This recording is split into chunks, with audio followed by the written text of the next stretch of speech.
When people buy things, especially Singaporeans, we want the latest hardware, but we also want it to be the cheapest. Which I say, you siao ah! Want all nice, but you don't want to pay the moolah. But I think I found the perfect laptop with the latest hardware at a very good price point, especially since it's not very worth getting a desktop GPU at the moment because prices are stupidly high. This is the Forge 15X by Aftershock that has a RTX 3060 for a price of $2,020 with Windows 10. But before I go into the detail, I would like to thank our sponsor for today, Aftershock.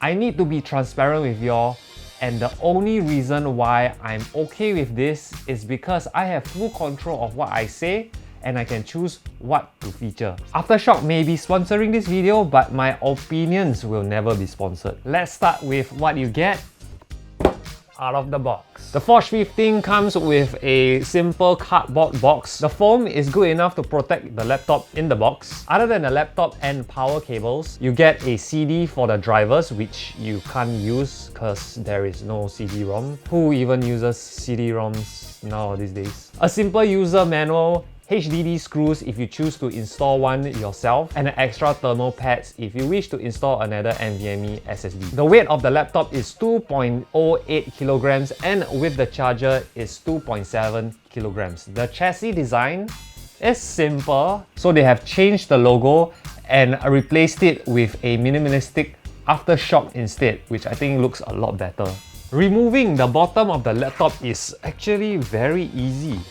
1, 2, 3, 4, 5, 6, 7, 8, 9, 10, 11, 12. So visibly there are 12 screws to unscrew, but there are 3 more screws behind the battery compartment. So be sure to unscrew those 3 screws. Next, you can use a credit card to unclip the bottom part of the laptop, but you can actually just use your fingers. Just be careful to take out one side at a time. So you have to just put a little bit of pressure on each corner and removed. Ta-da! Be sure to keep your screws properly because you do not want to lose them. So under the hood, you can see the motherboard, a very decent heat pipes that actually goes through the GPU and CPUs to distribute the heat to both heatsink. Next, you have your RAM slots, an empty SSD/HDD slot, and you have 2 NVMe slots. You do have the option to add an extra NVMe SSD or hard drive on the Aftershock website. But if you have an extra SSD lying around, or maybe you want to upgrade in the future, you can install it yourself. You've got options. You can even upgrade the RAM, maybe 16 times 2. You get 32 gigs of RAM. You also have Wi-Fi 6 here, and you have your 2 speakers at the bottom, which are actually quite small, but we'll get into that later. Although removing the bottom of the laptop is easy, you need to be very careful if you plan to do it. Every cable or ribbon cable or any connectors is important. If you damage any of that, it can mess up the whole laptop. So please be careful. Now we can put it back in. And since I take the battery out, this is a 3275 milliamp battery. If you can see the size, it's not the biggest, but it is removable, which you don't see that very often anymore. So you can have multiple if you plan to use it for a longer period of time outside. Now to connectivity. On the left, you have USB 3, USB 2, and audio ports. On the right, you have USB 3, mini DisplayPort, and an SD card slot. And at the back, you have the USB Type-C, HDMI, and Ethernet port, and a power input. I'll put the exact specs in the description below if you wish to know. The keyboard feels good, but I always say this is subjective. What feels good to me may not feel good to you, so try out yourself at Aftershock's showroom if you have time. The keyboard RGB can only show one color at the time, so no per key RGB, and this can be changed easily using its software. The display is a Full HD 1080p 144Hz refresh rate. More information in the description. One more thing to add about the battery life, it lasts about 4 to 5 hours depending on your usage. If you use it very heavy, it can go down to 3. So it really depends how you use the laptop. The speakers are below average. It sounds quite muffled and very soft. It does the job. I can test it now. Full volume. Not completely horrible. but it's not the best. And for the webcam and mic, you can judge it yourself. Will this sound good on a Zoom call? So the microphones are located at the top where the webcam is. Here, hello. And now for what you've been waiting for, the specifications. Of course, it's running the RTX 3060 at 105 watts, so it's in the higher TDP. 3840 CUDA cores, 6GB of GDDR6 memory, boost clock speeds of 1283 to 1703. So because this is a higher TDP, you will see in the higher boost clocks. 526GB of NVMe SSD, 16GB of RAM in dual channel running at 3200 MHz, but it's locked at 2933 MHz.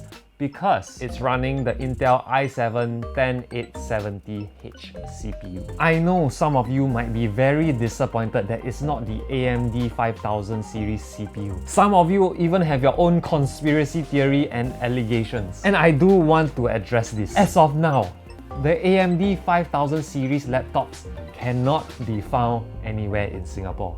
You can pre-order it, but you have to wait. Rumor has it will come in the third quarter of 2021. It might come earlier, it might come even later. And even if you pre-order it, it's about $400 to $600 more expensive than this Forge 15X with the Intel chip. And doing research, the AMD 5800H will give you about 5 to 10% improvement in game, but that's for $600. I don't think it's worth it. And if you're wondering if Aftershock is getting the AMD variant, yes, they will be. But when?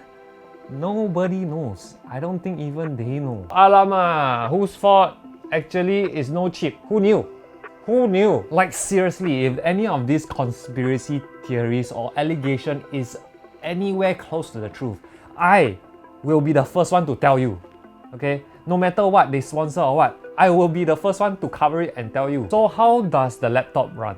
I'm glad you asked. So on 3D Mark, the Forge 15X RTX 3060 does about 40% better than the RTX 2060 variant. And it's actually 10% better than the desktop RTX 2060. Comparing to a small form factor PC RTX 3060 build that I did, the Forge 15X RTX 3060 is only 7% lower. Do note, it is a small form factor PC. A desktop with the RTX 3060 with a better cooling will probably run better. Next, gaming benchmarks. So I have a few games that I benchmark, and the Forge 15X does actually very well on AAA titles like Cyberpunk or Shadow of the Tomb Raider, Division 2 or Assassin's Creed Valhalla, utilizing the high 90% of the GPU and running on average about 1580 MHz. Not too bad. And the GPU temperatures run about 76 degrees to 80 degrees. However, games like CSGO and Valorant, because it is a CPU intensive game, it does bottleneck the GPU. So for CSGO, it utilizes 61% of the GPU,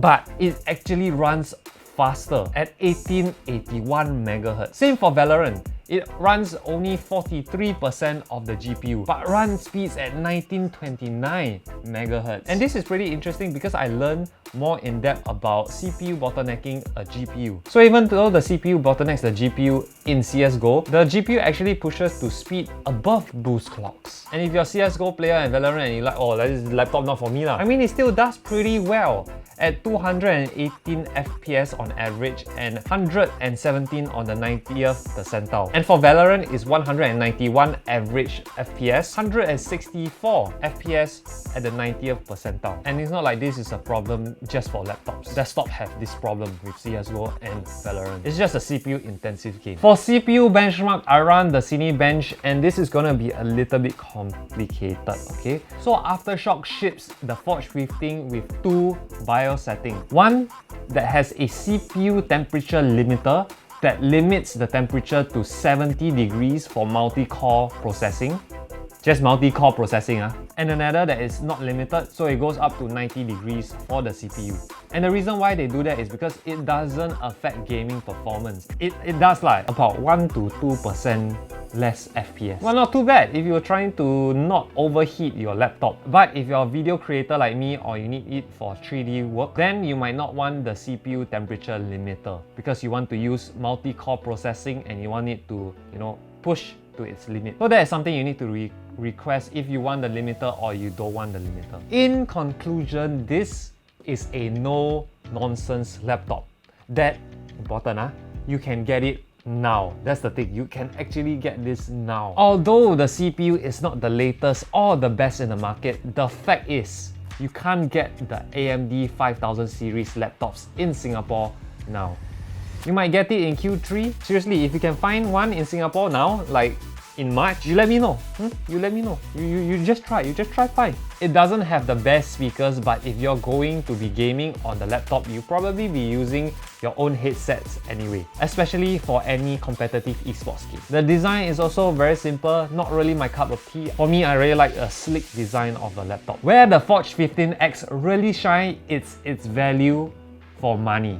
2,020 Singapore dollars. Other brand laptops with similar specs will usually be priced at the high 2,000 to mid 3,000 range. Yeah, same specs, exact same specs. But for $2,020, you get an all-round laptop for gaming and work. If you have any questions for the Forge 15X, do let me know in the comment section below, especially if I leave any description or specification that you want to know about the Forge 15X. Also, if you want me to check out the other Aftershock laptops like the Apex 15X that will have the RTX 3070 or the bigger Vapor 17X, yeah, I almost said it wrong, do let me know too. The Apex 15X is not ready yet. It will be ready late March for the 3060 variant and late April, early May for the 3070 variant. For the Vapor X17, the 3060 and 3070 will be coming out late April and early May too. And I think other than that, I'm done. Hope you enjoyed this video. Hope it's informative enough.